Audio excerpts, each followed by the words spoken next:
A gente trabalha para resolver dores, né? Então você tem que se formar pensando assim, que dor que eu vou resolver, né? Que trabalho que eu vou ter, né? Então, que tipo de dor eu vou estar resolvendo, ou que problema que eu vou ter. Eu vou estar melhorando problemas que são ruins e que eu quero resolver, ou eu tenho problemas bons que eu ainda quero melhorar, né? Melhorar a sociedade como um todo.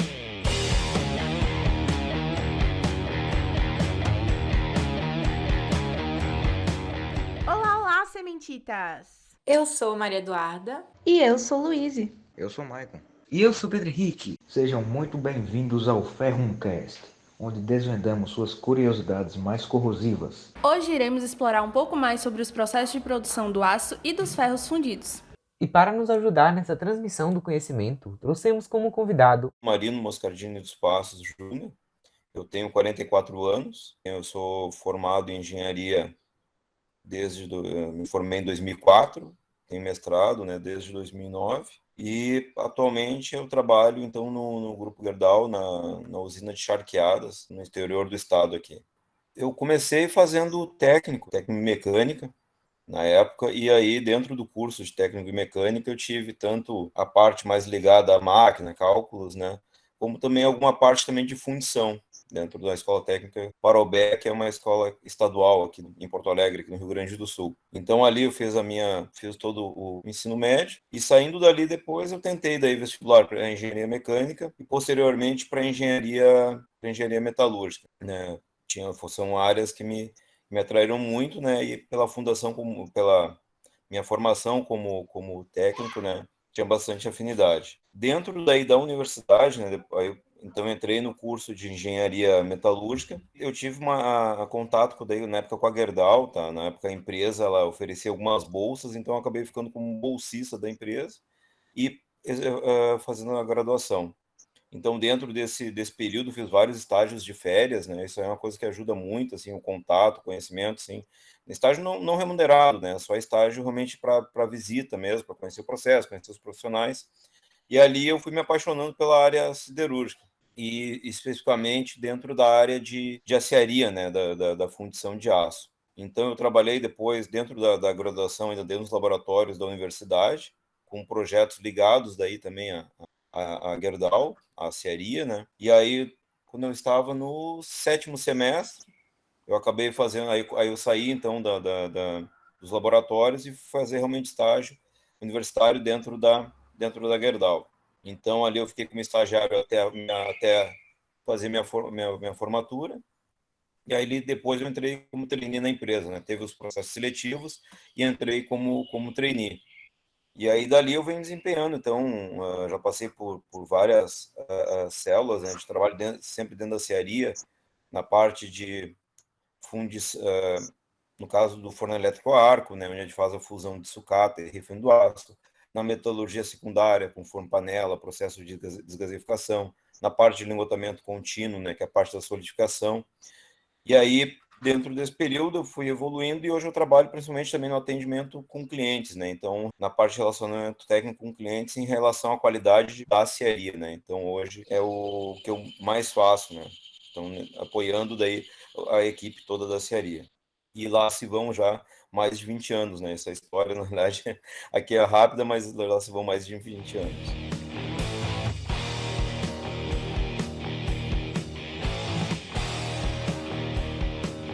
De onde vêm os principais materiais que é utilizado para a fabricação do aço e do ferro fundido? Poderia falar também sobre como é o processo de extração desses materiais? Quais as etapas para a obtenção dessa matéria-prima? Hoje, assim, para a produção de aço, né, tu tem praticamente duas rotas, né? Ou a rota que tu faz por reciclagem, por exemplo, né? Então, o processo começa principalmente com sucata, ou seja, né, tu recicla o material dentro que é obtido, ou o processo que realmente de extração, onde tu vai realmente até a extração do minério, né? Na extração do minério, assim, eu trabalho muito mais na parte de aciaria elétrica ou aciaria integrada, né? Então, a aciaria elétrica à base de sucata, a aciaria integrada à base de minério. Mas a aciaria integrada, então, vamos dizer assim, a origem de tudo começa no minério, realmente, na extração, e aí, claro, tem toda a análise do local onde tu vai extrair, se o tipo de minério ele tem um percentual suficiente de ferro, né? Porque existem vários tipos de minério, Alguns minérios basicamente são óxidos, né? Matita, wustita. Tem alguns outros, por exemplo, ligado a enxofre, né? Então que aí não são óxidos, né? São minérios, na verdade, com enxofre. Então tem toda essa análise primeiro do tipo de minério que tu vai fazer e qual o tipo de processo que depois tu vai ter que adequar para poder extrair. É feita uma análise, é feita uma avaliação daí econômica, né? Do local, do tipo de processo para retirado, para daí avaliar se realmente... E o tamanho da jazida também. Então, né, geralmente os geólogos, né, estudam o local e, essa aqui é uma jazida com esse tipo de minério e que é uma jazida que deve permitir extração, sei lá, por 15, 20, 30 anos. Tudo isso, né, para te poder fazer daí uma análise econômica e realmente a área vai ser adquirida, realmente vale a pena, né, tu fazer um investimento naquela região. Então, principalmente minério é por aí. Os outros elementos que se usa, por exemplo, calcário também são fontes eventualmente não são tudo na mesma região, né, mas também vai avaliar fontes de calcário. E basicamente, assim, como matéria-primas principais, é muito isso, é muito calcário, muito parte de minério. Eu imagino que quando é extraído, não é utilizado diretamente o minério bruto, né? Existe algum processo que se passa para a utilização dessa matéria? O minério bruto ele acaba tendo muita impureza, né? Então, eventualmente, tu passa por algum processo químico para eliminar um pouco do que a gente chama da ganga, né? Que é a região à volta do minério, ou seja, é todos aqueles componentes, outros óxidos, outros materiais que estão ali junto. Então, geralmente são processos químicos ou físico-químicos, né? De aquecimento ou de própria reação química, onde tu vai acabar separando aquela parte do minério. Eventualmente, nos processos, tu acaba, às vezes, tendo que quebrar ou tendo que realmente reduzir o tamanho, né, do material, e aí, eventualmente, tu vai passar por outros processos, como, por exemplo, tu vai usar os finos desse processo, tu tem as parcelas maiores, tu consegue usar direto, por exemplo, no alto forno, pedaços de minérios maiores, mas tudo aquilo que é fino, e até pensando no desperdício, no impacto que tu tem ambiental e econômico, tu tenta reaproveitar. Eventualmente tu vai pegar os finos, né, que é aquela, não digo a poeira, né, mas todo aquele particulado de menor tamanho que tu vai usar ou para fazer sintetização ou pelotização. Que aí principalmente vai ser adequado ao processo que tu já tem associado contigo, né, na planta de mineração e pelo tamanho do particulado que tu tem. Tem particulados que se adequam mais a processos de sinterização, só que aí tem os seus impactos, né? Tu tem que ter fornos, né? Um processo vai ter aquecimento, vai ter um processo de calcinação desse material. Eventualmente, tu pode ter processo de pelotização, que tu também vai ter um ligante, também vai aumentar, ou vai fazer o aumento, né, a aglomeração daquele finos, né, daquele material particulado, né, porque esses materiais in natura não poderiam ser utilizados. Né? Tu poderia até usar o minério com uma certa granulometria direto no alto forno, tá? Até daria com, mas finos não consegue utilizar, né? Porque o alto forno ele é um processo que acaba tendo a injeção de gás por baixo e a reação, na verdade, tu vai ter a reação dos gases, né, do CO com o minério, né, a alta temperatura, né, não exatamente, né, tu tem um aquecimento é feito então por esses gases que são, no caso, a matéria-prima ela desce, né, o cal e o minério, e no contrafluxo tu tem o gás aquecido, né, da reação disso tu vai formar muito CO2, né, vamos dizer assim, vai formar cal, né, o CaO, entre outros elementos, sílica também, né, SiO2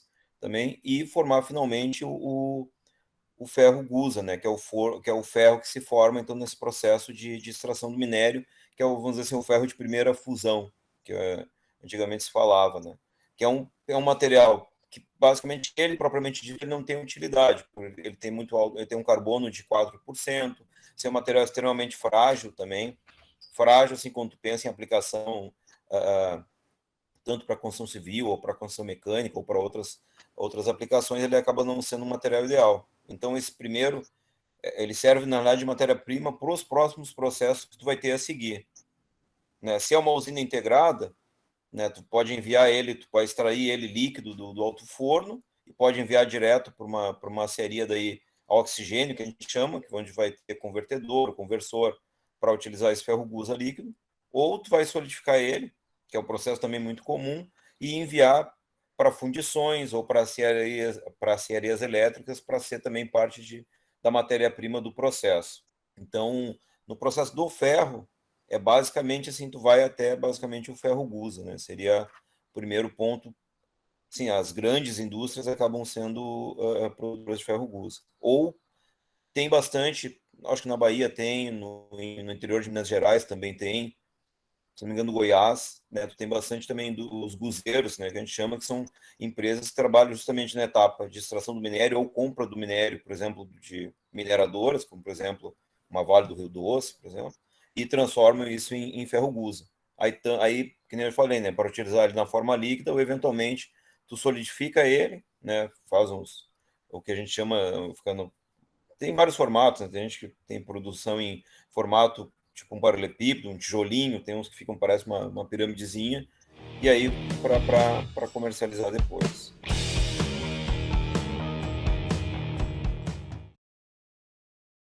Carvão mineral e vegetal. Qual a diferença entre os dois e de onde são extraídos? Onde é processado o coque e também como é feito o carvão vegetal? É um processo de extração e processamento do eucalipto ou alguma outra árvore é utilizada? Olha, do carvão mineral, assim, eu não conheço as jazidas, tá? Da onde tem, mas o carvão mineral, a princípio, ele é formado, né? Assim como tem a formação das camadas do solo e tem a formação né, ele é feito a partir, né, dos milhões de anos, né, que toda a vida carbonosa, seja animal ou vegetal, então acaba transformou-se em minério.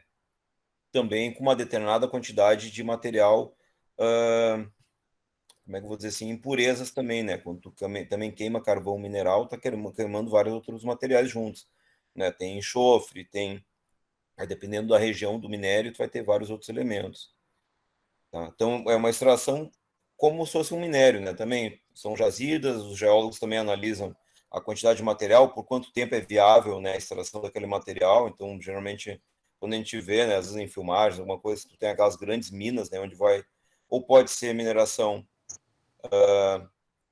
a céu aberto, né, lavra a céu aberto, onde tu vai escavando, vai criando aquela grande cratera no solo, ou tem aquelas extrações que realmente tu vai cavando e vai perfurando a terra até chegar no leito, né, de carvão mineral e extrai ali durante vários anos, né? Aí são regiões onde a lavra não é céu aberto, mas ela fica totalmente subterrânea, né? São aqui na região até de Charqueadas, aqui tem extração de carvão, por exemplo, né, carvão mineral também, só que ela é um carvão que ele não tem uma boa, ele não é de boa qualidade, vamos dizer assim, ele é um carvão que ele acaba liberando muita cinza e tem muito volátil, né? Então ele é pobre, vamos dizer assim, né? Ele é um carvão pobre em carbono, né? Ou ele acaba não sendo economicamente tão viável porque tu tem que extrair muito material para daí conseguir gerar energia, mas tu acaba gerando pouca energia com aquele volume. Então ele acaba tendo outras aplicações. Tanto aqui em Santa Catarina também tem extração de carvão mineral, né? Então tem esse ponto. Do ponto de vista também de ambiental, né, traz muito impacto, né? Qualquer extração mineral, né, tem muito impacto ambiental, mas, por exemplo, do carvão, né, ou é lavras abertas, tu vai deixando, por onde tu vai passando, tu acaba deixando grandes crateras, né, grandes volumes abertos, né, de área, ou quando tu faz a extração por escavação, né, também são regiões que ficam, de certa forma, até mais sensíveis, né, sensíveis à infiltração de água, a desmoronamentos, então são regiões também onde acaba trazendo impacto. Aí com isso, né, ao longo do tempo, se trouxe a ideia do carvão vegetal. Na verdade, o processo é a queima do material, então pode ser do eucalipto. Eu não sei se tem outras madeiras, eu creio que sim, que tenham outras madeiras que sejam possíveis de utilizar, tá? Eu não tenho total conhecimento, mas o eucalipto é bem usado. E aí é todo aquele processo de fornos, onde tu faz a queima do material, claro, não faz a queima livre ao oxigênio, né, na atmosfera, porque senão tu queimaria todo ele, ficariam só cinzas, mas aí tu faz ele com aquecimento e com uma atmosfera com menos oxigênio. Tu ainda assim tu vai ter liberação de voláteis do material, mas tu consegue manter bastante matéria carbonosa, né, que é o carvão, né, com alto teor de carbono, né, e já consegue passar ele processo adiante. E tu tem as duas coisas, tu tem tanto processo em altos fornos que usam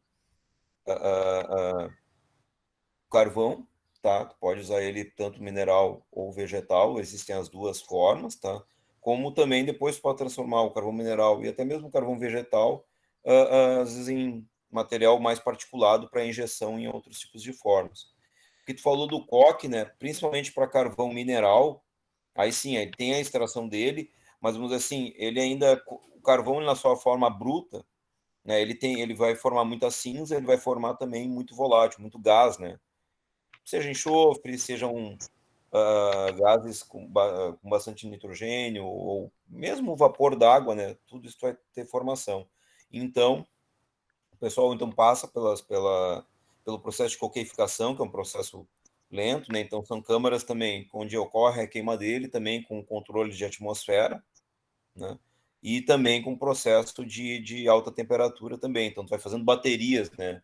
Então tu vai aquecer o material com uma atmosfera controlada e tu vai queimando ele, né? Até que reste realmente só matéria rica em carbono e que o restante, né? Tanto cinzas como a matéria volátil consiga ser eliminada.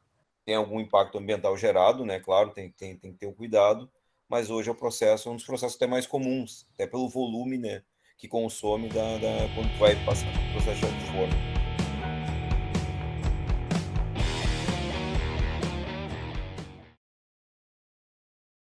A gente sabe que na produção do aço e do ferro fundido, além do ferro gusa e do próprio minério de ferro, também é usada a sucata para a sua produção. Mas como é que é feita essa escolha das sucatas? Para a cera elétrica, tu acaba tendo aquele ferro gusa que eu tinha falado lá no início, que ele acaba sendo solidificado, ele acaba sendo parte utilizado como matéria-prima, então, na cera elétrica, e o outro grande material é a sucata. Então, a sucata, tu vai ter várias origens, né? A gente pensa assim, tem países que têm uma reciclagem muito maior, ou tem um consumo de aço, né, per capita muito maior do que no Brasil. No Brasil, isso ainda é muito acanhado pela própria economia que a gente tem no país, né? A gente, eventualmente, nos outros países, às vezes tu tem uma rotatividade, por exemplo, maior no consumo de carro, né? Então, tu vai ficar 5, 10 anos com o carro, tu vai trocar, aquele carro vai ter um pouco mais de vida útil, e logo em seguida ele vai ser desmanchado, vai ser óxido cortado e vai ser enviado para reciclagem.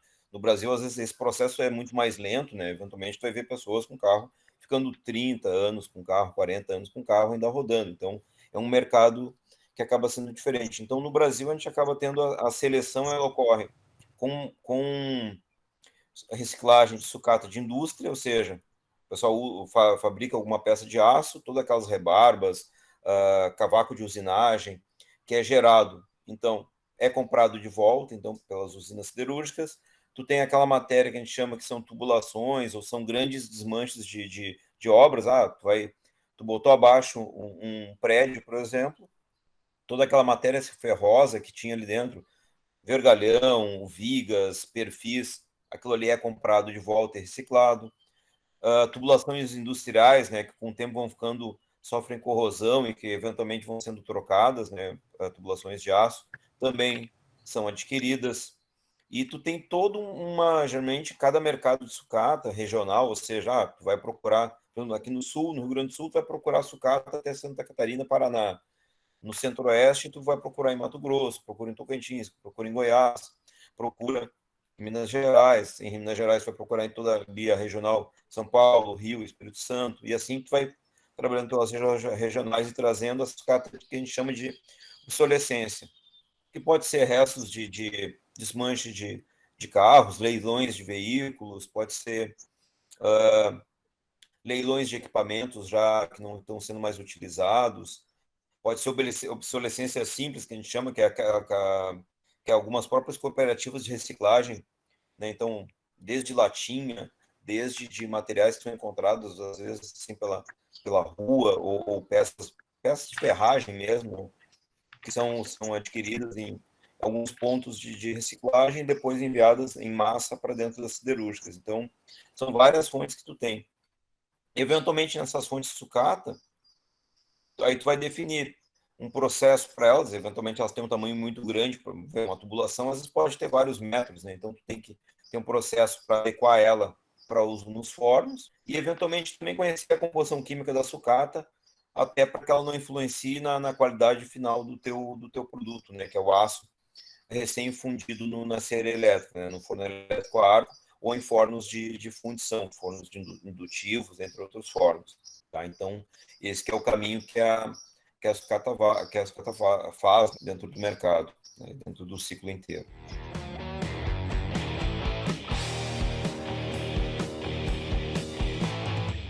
Sabemos que após a passagem pelo alto forno, a escória é separada do gusa e armazenada na panela de escória.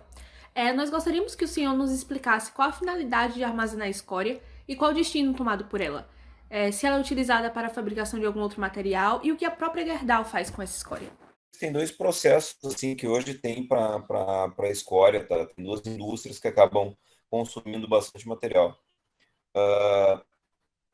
Principalmente escória de alto forno, ela é muito utilizada na indústria sementeira, ou para produção, ou como particulado, né, como a matéria-prima para processos de formação de cerâmicos. Então, para alguns tipos de tijolos, tu pode usar aquela escória, a escória, quando a gente fala, o que é a escória? É um conjunto, é uma sopa, vamos dizer assim, né, de alguns óxidos, entre eles sílica, entre eles a cal, o minério de magnésio, minério de alumínio, né, o óxido de alumínio. Então, todo esse material, eventualmente, pode ir para a indústria cimenteira e vai ser parte, né, da matéria, vai entrar como uma matéria-prima, talvez a principal, para a indústria de cimento. E também parte dela também pode ser separada também para a indústria de cerâmicos. Então, quando a gente fala ali em cerâmicos baseado em sílica, por exemplo, né, quartzo, também alguma parte tu pode extrair a partir da escória. Então, isso é um processamento dela. Outro processamento também para as escórias é utilizar na forma de agregado asfáltico. Por exemplo, tem né, o que se usa muitas vezes, brita, né, ou pedras mesmo, né, como agregado asfáltico, eventualmente tem-se, ao longo dos anos, né, até pelo volume de escória, né, o impacto que isso aí está gerando, está sendo trocado aí, está sendo o uso alternativo com essa escória. Então, a escória ela passa por um processo que dura, vamos dizer aí, 6 a 8 meses de expansão, ou seja, tem que deixar ela parada, tá? Porque ela vai acabar hidratando, ou seja, ela vai absorver a umidade, com isso ela aumenta de tamanho, então depois ela perde essa umidade, ela volta, ela reduz um pouquinho o tamanho, e aí depois, a partir desse momento, tu pode usar ela. Aí ela já está, não é cura, mas tem um nome específico para esse processo, que aí tu já consegue usar ela como agregado asfáltico. Então, basicamente, são os três processos que conheço, ou cimenteiro, ou né, estradas, né, como complemento asfáltico e agregado asfáltico, e como para a indústria de cerâmicos. A escória ela é uma mistura de elementos químicos, né? Depois dela ser separada, antes de ser utilizada para fabricar cimento ou na fabricação do elemento asfalto, ela passa por outro processo, tipo, para retirada de alguma impureza que se julga necessário? Na realidade, um processo que é feito é que, assim, pensa assim, quando eu tenho ferro gusa, né, dentro do alto forno, tu sai como ferro gusa, tu sai do outro lado, tu tira a escória, tanto no forno elétrico também. De um lado, tu vai tirar aço, de outro, tu vai remover a escória. Mas essa escória que sai, num primeiro momento, ela carrega junto também muita matéria ferrosa. Então, para evitar esse desperdício, né, já que afinal tu não quer estar perdendo toda essa, às vezes 5%, 10% de todo o processo tu perde na forma de gotículas de ferro ou propriamente FO, né, óxido de ferro. Então é feito um tratamento, né, desde britagem, moagem e separação metálica, né, desse material, e retorna para o processo também como matéria-prima. Então tu retorna essa parte de aço e o próprio óxido de ferro que tu remove dela, tu volta para o processo siderúrgico. A outra parte, eventualmente já britada, tu espera esse período de expansão, né, que tu tem dela em função da umidade, e depois já estaria pronto para usar ela daí como agregado, por exemplo, asfalto.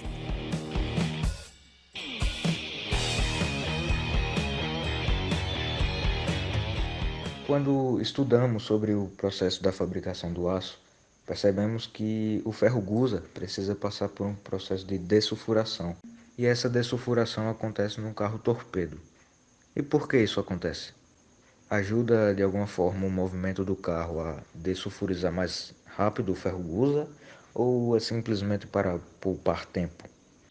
Quando tu faz o ferro gusa, né, o próprio minério de ferro, né, que nem eu falei, tinha falado, tu tem eventualmente voláteis, tu tem materiais que estão junto no calcário, tem alguns materiais junto no carvão. tu acaba tendo um teor de ferro de 95% ou um pouco menos, tem uns 4% de carbono, e depois tu vai ter dois elementos, que é tanto fósforo como enxofre.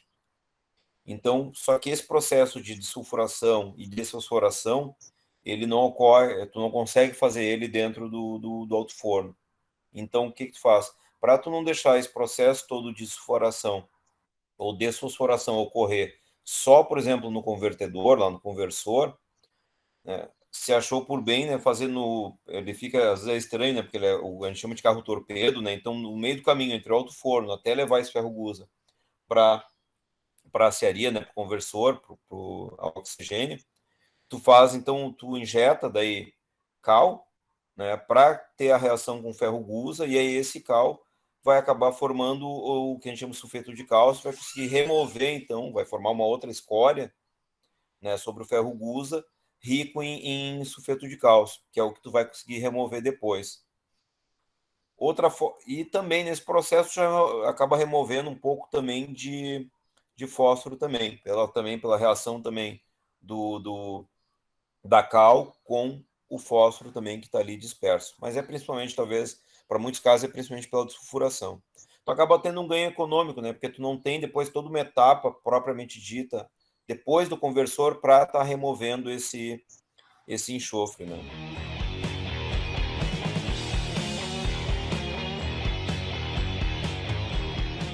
A gente gostaria que o senhor contasse um pouco para a gente sobre como é a rotina na aciaria e quais são as capacitações que uma pessoa precisa ter para trabalhar numa aciaria, quais são as dificuldades encontradas lá.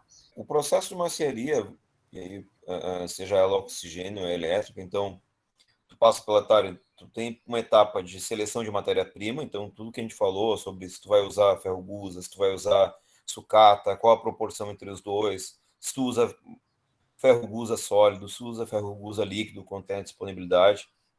Então tem que fazer um balanço do que tu tem disponível e daquilo que naquele momento, às vezes, do cenário econômico, vale mais a pena. Eventualmente, ferro-gusa está mais caro do que sucata, usa mais sucata. Eventualmente, o mercado muda, tu vai ter volumes maiores de sucata. Então, tu tem que trabalhar desde a seleção da matéria-prima.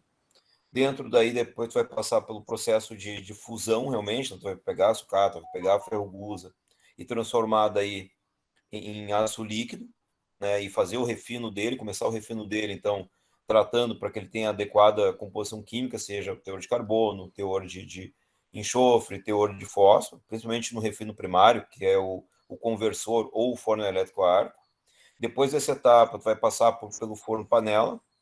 Geralmente as aciarias contam com forno panela, uma ou outra que não tem, quando o processo é um pouco mais simples, onde daí tu vai corrigir toda a composição química, então, qual é o carbono, qual é o silício, o manganês, eventualmente, se for um aço ligado, né, qual que é o teor de níquel, cromo, molibdênio que eu tenho que ter nesse aço, então tu vai fazer todo esse ajuste ali, baseado no ritmo da tua aciaria, no tamanho, nos equipamentos que tu tem, tu também tem que ter todo um controle do cálculo de temperatura também que tu vai usar, até tu vai aquecendo até um determinado ponto do processo. A partir de um determinado ponto, tu só perde temperatura. Então, tu tem que ter todo um cálculo estimado de temperatura, quais são as perdas, né? Onde tu ganha temperatura, onde tu perde, quanto tu perde, né? E quanto tempo tu vai ficar nesse processo, até chegar no processo final, que é, por exemplo, o lingotamento. Que aí tem mais de um tipo de lingotamento, mas basicamente é um processo de solidificação, ou seja, eu vou pegar aquele aço líquido que foi refinado, tem uma composição química correta, que atende a especificação do meu cliente, a qualidade, né, que o meu cliente pediu, e aí eu vou ter o processo de solidificação. Pode ser lingotamento convencional, né, onde tu vai fazer grandes lingotes, assim como é o processo de fundição, né, com grandes formas ou grandes moldes, ou tu vai fazer o lingotamento contínuo, né, também, tu vai passar por moldes, aí pode ser lingotamento de chapas, lingotamento de blocos, ou tarugos, aí essa nomenclatura vai depender pelo dimensional que tu vai estar fazendo do material. Então, dentro disso tudo, perguntou para como é que é o dia a dia. O dia a dia ele é bem delicado, porque todos os equipamentos eles acabam sofrendo, porque assim, o calor é intenso, né, então todos os equipamentos ficam expostos a temperaturas aí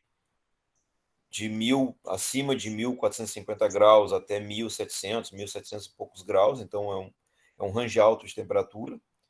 São todos equipamentos que têm assim, para ser viável economicamente, nenhuma aciaria ela é pequenininha, a gente nunca fala em volumes muito pequenos, então você está sempre falando na ordem de toneladas, então 50 toneladas, 30 toneladas, 100 toneladas, 300 toneladas, então são sempre volumes muito grandes, e isso exige muito dos equipamentos também, né? Então, tu acaba gerando muito desgaste, então é um processo que acaba tendo, ele é muito delicado e exige muita atenção, seja do pessoal de manutenção, porque os equipamentos têm que estar ok, eles não podem estar sofrendo com calor, ou eles têm que estar sendo protegidos, ou eles têm que estar, ou o projeto deles tem que ser feito de uma forma que eles consigam suportar, né, aquele processo de exposição a calor, exposição a choques, às vezes, né, batidas, eventualmente.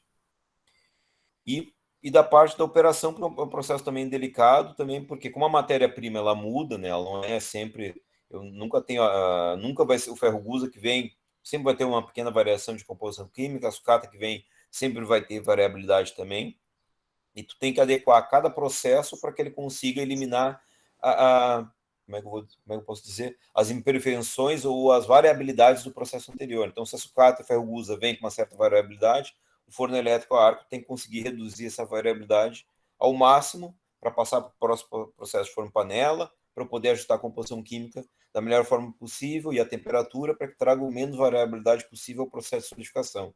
Para daí eu ter o produto final da aciaria, que vai ser um tarugo, uma chapa, um bloco ou um lingote, dependendo, dentro do tamanho correto, dentro da especificação de composição química, né, que é a marca da aciaria, né, a composição química, e livre de defeitos, né, sejam defeitos de solidificação ou sejam defeitos, por exemplo, tipo inclusões também, que são partículas que acabam ficando dentro do material. Esse é o dia a dia. Então, o controle disso tudo não é simples, né? Exige equipes muito bem treinadas, exigem equipes não só treinadas, mas experientes também naquilo que fazem também. Então, a capacitação hoje, ela parte desde a parte físico-química, tu conhecer a química de fabricação do aço, seja porque tu é engenheiro metalúrgico, técnico metalúrgico, técnico químico, né, ou engenheiro químico, geralmente nessa formação, o trabalho que a gente faz de modelagem dos processos, né, para entender, para não falar de temperaturas, então tem o trabalho dos metalúrgicos, tem o trabalho de engenheiros de produção também, porque não é só tu fazer o aço na composição certa, na temperatura certa, ele tem que ter um tempo de processo adequado, então todo esse controle de processo, então tem um braço muito forte dos engenheiros de produção, engenheiros de qualidade, tá? Com formação em físico-química, formação em engenharia metalúrgica, a equipe de manutenção, e hoje, né, não só a gente pensa, manutenção mecânica, elétrica, mas hoje a parte de automação é muito importante e ela está muito presente dentro da aciaria, né, para não depender só do homem, né, então tu tem que depender realmente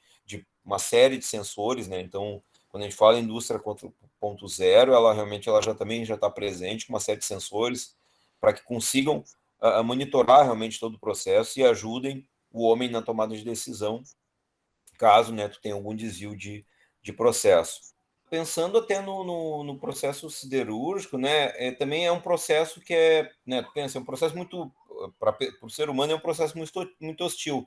É muito quente, né, tudo é muito grande, é muito pesado, então não pode realmente ter muito contato, né, porque né, tu pode ter, né, a gente tem todo um trabalho também para evitar acidentes, justamente porque ainda tem alguma certa exposição, né, mas evitar ao máximo a exposição do homem ao respingo de aço, a altas temperaturas, né, a trabalhar com calor ou carregando, né, materiais. Então, existe sim a necessidade da computação, né, e da própria automação também, que os sistemas ajudem o homem a alertar quando alguma coisa está desviando, quando um processo é um alarme, ou o sistema mesmo, tu já cria receitas para que ele atue em alguns pontos do processo, né? Não dependa da atenção do homem, né?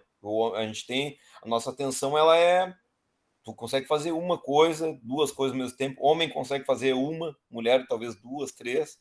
Né? A mulher tem uma vantagem, ela consegue fazer mais coisas, né? Tem alguns estudos que mostram, né? Mas mesmo assim é muita coisa acontecendo, né? Então não adianta, tem que ter a computação ser um aliado, né? E também porque muitas coisas tu depende são cálculos, né? Tu tem um determinado aço, tu precisa adicionar diferentes tipos de matéria-prima para tu adequar aquela composição química à composição do cliente. Né? Tudo bem, dá para fazer na mão, não é, né? né, os pais, os avós, né, as pessoas que vieram antes faziam na mão, só que tu vai demorar um tempo muito longo e muito suscetível a erros, né? Então, hoje em dia, tu não tem mais essa permitir toda essa quantidade de erros, né, que a gente tinha no passado, né? A assertividade tem que ser muito maior. Então, não adianta, a computação ela veio para ficar e não é dizer, não, ela veio para substituir o homem. Ela substitui aquilo, eu diria assim, ela substitui o homem naquilo que são serviços mais padronizados, né? Que nem o robô que tira o objeto de um lado e bota do outro, ou que faz um cálculo, mesmo que seja complexo, mas, né, então são cálculos. Agora, todas aquelas atividades que exige criatividade ou que fogem daquilo que é o padrão, o homem vai estar lá e ainda deve permanecer ainda por muito tempo trabalhando nisso, né? Naquilo que necessita de criatividade, né? A máquina também, a máquina não melhora processo, quem melhora processo é o homem, pela visualização de oportunidades, pela correlação, às vezes, estatística. Poxa, sempre que eu faço isso, eu tenho tal tipo de resultado, né? Então, é importante, mas ela é uma ferramenta, né? Ela é mais uma ferramenta. Deixa eu ver. E também parte do time. Assim, eu falei engenheiro metalúrgico, mas também engenharia de materiais também é bem muito presente também, dentro da engenharia química, engenharia de materiais, engenharia metalúrgica. Acho que são as principais engenharias que acabam tendo contato, tá? Associada daí com a engenharia de produção, a engenharia mecânica, né? E aí já indo mais para um lado de manutenção, engenharia elétrica ou de sistemas de automação, né? Então, a gente tem uma formação, geralmente são engenheiros e tem todo o corpo técnico também, né, que vem, o pessoal às vezes vem do Senai, vem de outras escolas técnicas, né? E dentro da empresa a gente também promove também o treinamento do pessoal. Então, a gente reúne aí, aí que nem eu falei, não é só treinamento teórico, né? Tu também vai treinar em cima das falhas que tu tem, em cima dos padrões de trabalho que tu tem, né? Justamente para poder, ó, pessoal, nós temos esse tipo de procedimento, ó, nós já tivemos esse tipo de falha, a correção foi assim. Então, de uma turma, né, tu acaba passando aquele conhecimento para as demais, para que a gente tenha um processo cada vez mais estável, né? E isso leva tempo.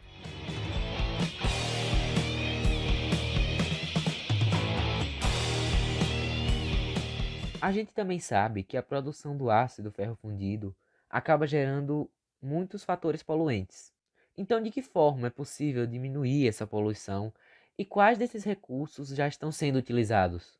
Né? Os equipamentos, a gente tem, talvez, a gente tem alguns produtos, né? A escória, né? Então, a gente busca aplicações para ela, né? O processo de refino do aço ou do próprio, né, produção de ferro. Tu não tem isso sem ter escória, então tem toda a ideia é que tu consiga tratar ela para que tu consiga reduzir e a forma de reduzir o impacto é tu reutilizando ela, né? Então, armazenando ela corretamente, porque ela não polua o solo, tá? Um primeiro ponto importante, mas depois tendo uma maneira de reutilizar ela. Então, hoje é um principal ponto para a escória.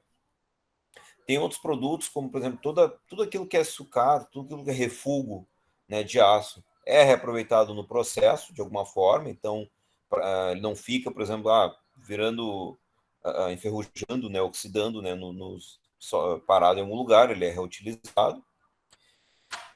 A parte de emissão atmosférica, esse sim é uma preocupação muito grande, porque eventualmente o que nós temos? Nós temos equipamentos daí que a gente chama aqui de despoeiradores, que a ideia é que captem a maior parte, ou se não toda a parte, mas a maior parte de toda a fuligem, todos os fumos, todos os voláteis que são gerados no processo. Então, tudo isso aí passa por câmaras, né? Então, em cima dos fornos, tu tem coletores, né? De grandes coletores, então, desses particulados dessa fumaça gerada, esses fumos, vai para uma câmara de escoramento, essa câmara vai captando, né, faz a lavagem, e aí todo aquele material particulado ele é aquecido e aí depois transportado daí, eventualmente para aterro, e geralmente as empresas fazem vários trabalhos também com escolas técnicas ou com universidades para verificar a aplicação desse material, ou dentro do próprio processo siderúrgico ou em outros processos. Por exemplo, eu consigo fazer tijolo a partir de pó de aciaria, por exemplo, ou consigo extrair, sei lá, zinco de pó de aciaria e o restante do material tu manda para outra finalidade. Mas hoje se trabalha muito, tá? Tem uma vertente muito grande para que se reduza as emissões ou que tu consiga desse material particulado que tu tem consiga ter uma reutilização ou uma reciclagem dele dentro de outros processos, né? Assim como também nós eventualmente tentamos também utilizar o resíduo de outras empresas também dentro do processo siderúrgico, né? A gente falou aquela hora, né, de usar o carvão, né, como é uma fonte, né, de carbono, mas eventualmente nós usamos os resíduos de petroquímicas, por exemplo, que são materiais ricos em carbono, né, também dentro do processo justamente para conseguir reduzir esse impacto. Já existe bastante trabalhos aí para que a gente consiga reduzir esse impacto, né? Vamos assim, essa pegada, né, que a gente deixa dentro do planeta, vamos assim, na nossa pegada de carbono, nosso impacto, né, dentro do meio ambiente. Tá? Mas não é fácil assim e ainda requer muito estudo ainda, né? Talvez no futuro a gente tenha que ter indústrias, né? Quando a gente for pensar como fazer indústria, de que forma também já pensar também na etapa do final, na etapa final, né, que é geração de resíduos, o que tu vai fazer com ele, né? Que isso já seja uma etapa do projeto, né? Beleza, vou ter a indústria, mas quando tiver geração de resíduo, o que nós vamos fazer com esse resíduo também? Hoje isso já vem bem forte até, e todo novo projeto é sempre ele já entrou não mais como uma pergunta aleatória, mas entrou como um item de projeto também, tá? E se eu tiver resíduos, quais resíduos e o que eu vou fazer com eles também.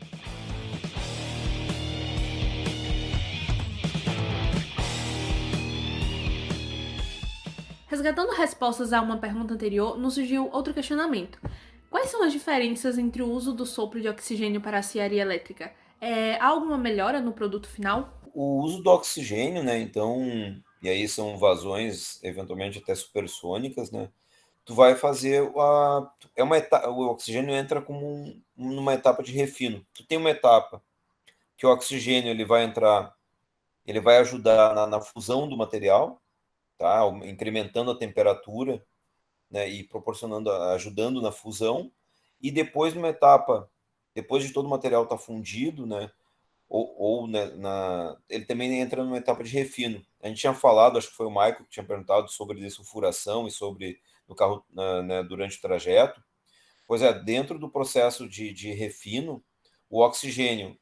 E hoje é tudo muito, muito computadorizado, quase não tem contato direto, é mais computador, né? O CaO mais o oxigênio e mais o fósforo, né? A etapa de desfosforação é extremamente dependente da quantidade de oxigênio que tu vai estar adicionando. Então, tu precisa realmente do sopro de oxigênio, como a gente chama, né? Ou da injeção de oxigênio, para estar conseguindo remover o fósforo. Outro ponto também é que o oxigênio em contato com o silício, que vai estar ali fundido, vai formar sílica, mas nesse processo de formação do óxido, né, ou seja, a transformação do silício mais oxigênio, formando sílica, é uma reação muito exotérmica, né? Então tu traz muito calor, né, muita energia para o teu sistema, reduzindo, por exemplo, o consumo de energia elétrica ou outro tipo de energia que tu possa estar utilizando. Então também ele traz muita energia para o sistema, né, o oxigênio, né? Então, assim como também na reação com manganês, mas das reações exotérmicas, né, o silício, pela quantidade de silício que geralmente tem no banho, né, então ele acaba sendo muito importante. Assim como também com alumínio também, mas geralmente alumínio não é um elemento tão abundante, né, dentro do refino do aço.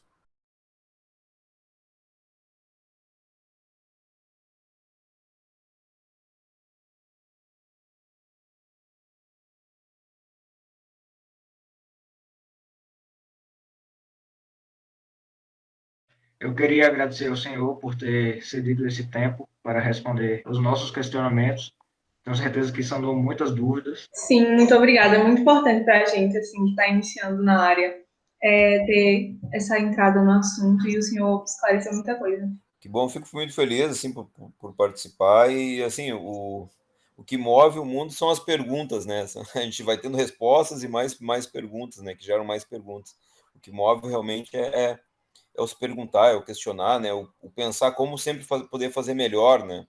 Fazer melhor, às vezes, para não só para o negócio em si, mas para a comunidade que a gente tem junto, né? Para a sociedade como um todo, né? Como é que a gente consegue melhorar a sociedade como um todo. É isso, acho que foi isso. A gente agradece muito a tua participação, a tua presença. que é muito bacana esse contato, é muito importante para a gente, também para a gente poder entender um pouco mais da nossa área e aprender melhor esse conteúdo que é tão rico em informação, tão rico em tanta coisa, é tão mágico, eu diria. Às vezes a gente tem contato com alguns clientes meus, né? E quando a gente vai explicar o processo, ou por que que teve uma falha, ou por que que a gente quer ou a gente propõe melhorias no processo, o pessoal fala, né, que é uma alquimia, né? Que às vezes o pessoal fala, é bruxaria, né? Mas são processos bem complexos, assim, mas são bem instigantes, assim. E eu sou suspeito para falar porque eu sou muito apaixonado pelo que eu faço, assim. Me brilha os olhos, né? Desde o tempo dos estágios que eu pude fazer, realmente a aceria me chamou muito a atenção, assim, me brilha muito os olhos, assim, fazendo o que eu faço. Eu queria fazer uma Obrigado pela pergunta assim, oportunidade. mais por curiosidade minha mesmo. Eu fiquei interessado na tua história. O que foi que te levou assim a dizer, poxa, eu quero trabalhar fazendo aço, eu quero estudar isso aqui, eu quero seguir para esse lado, eu quero fazer isso para minha vida. Olha, assim, teve vários momentos, assim, que acabaram me atraindo, assim. Se eu for contar toda a história, assim, eu comecei querendo fabricar robô quando era criança, de fabricar robô eu acabei em técnico mecânico, de técnico mecânico eu conheci no processo de fundição, que eu também achei muito legal, porque tu dá forma, né, alguma coisa, é uma coisa, é muito interessante, né, tu poder fazer o molde, tu mesmo conseguir dar forma a alguma coisa. Então, ali me chamou a atenção. E depois, claro, aí tu vai amadurecendo, tu vai entendendo os processos, né? Não vai aquele sonho de criança vai mudando ao longo dos anos, conforme tu vai amadurecendo.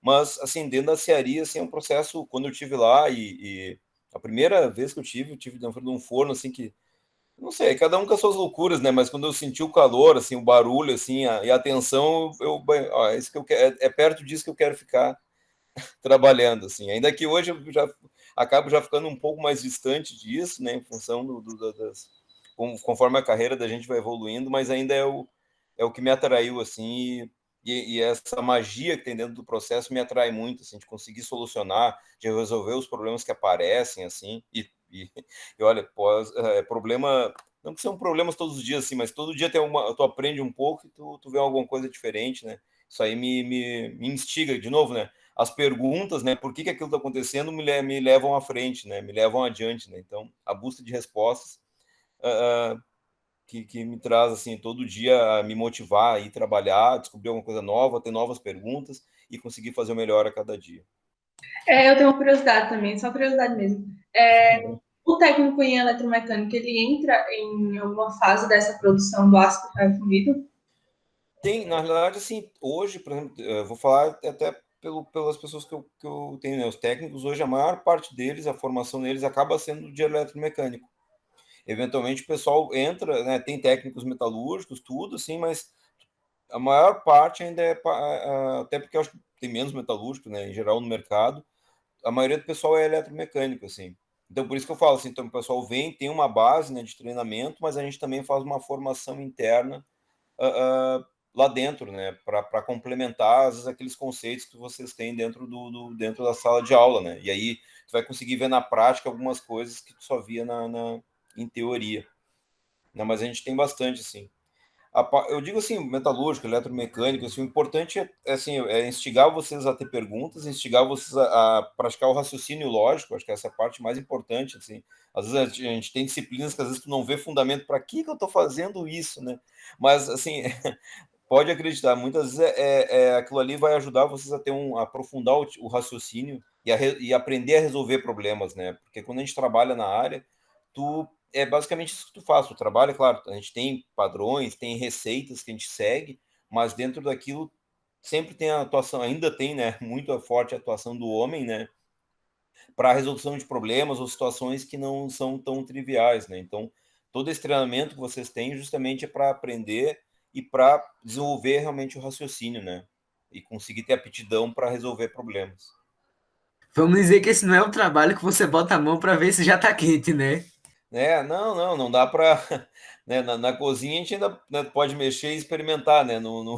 Com aço líquido não tem como, né? Então, toda a parte de sensores, né, para dizer qual é a temperatura que está, em qual etapa que tu está do processo, qual é a quantidade de oxigênio que tu tem, no sistema, qual é a composição química que tu está naquele momento, né?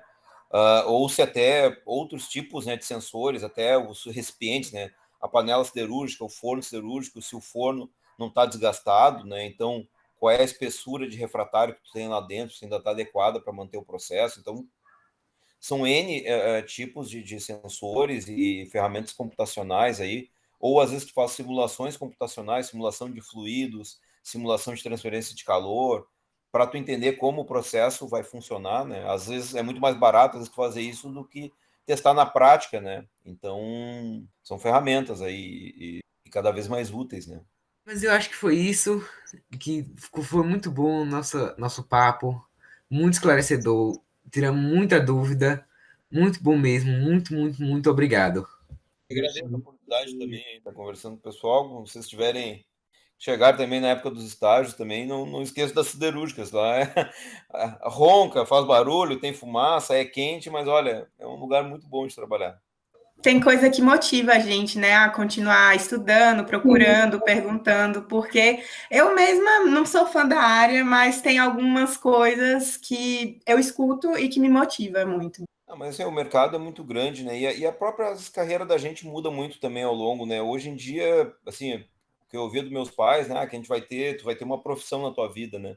Hoje a gente já não fala mais em uma profissão, né? Ao longo da tua carreira, tu pode começar como eletromecânico, mas ao longo da tua vida inteira vai mudar muita coisa, né? Muda muitos cenários, eventualmente tu vai para uma área mais até computacional, tu vai para uma área mais, daqui a pouco, realmente tá tratando meio ambiente, daqui a pouco está em reciclagem, daqui a pouco tu está empreendendo e tendo a tua própria empresa de algum setor, auxiliando os setores que já tem, né? Resolvendo, né? A gente trabalha para resolver dores, né? Então você tem que se formar pensando assim, que dor que eu vou resolver, né? Que trabalho que eu vou ter, né? Que tipo de dor eu vou estar resolvendo, ou que problema que eu vou ter, eu vou estar melhorando problemas que são ruins e que eu quero resolver, ou eu tenho problemas bons que eu ainda quero melhorar, né? Então, para que lado que a gente vai, né? Então, a carreira da gente, né? Quanto mais conhecimento tu vai tendo, e todo conhecimento é importante. Eu vou ser eletromecânico, mas, pô, tem a oportunidade de eu aprender oratória, aprender desenvolver em comunicação. Aprende. Tudo é conhecimento, tudo vai melhorar, vai trazer impacto na carreira de vocês. Tá certo? Um abração, então. Bom, gente, esse foi o Ferrumcast de hoje. Gostaríamos de agradecer por terem escutado até aqui. E muito obrigado, seu Moscardini, por sua presença aqui hoje. Foi realmente muito proveitosa. Nós esperamos muito que vocês tenham gostado e aprendido bastante. Continuem sendo sementitas curiosas. Até mais!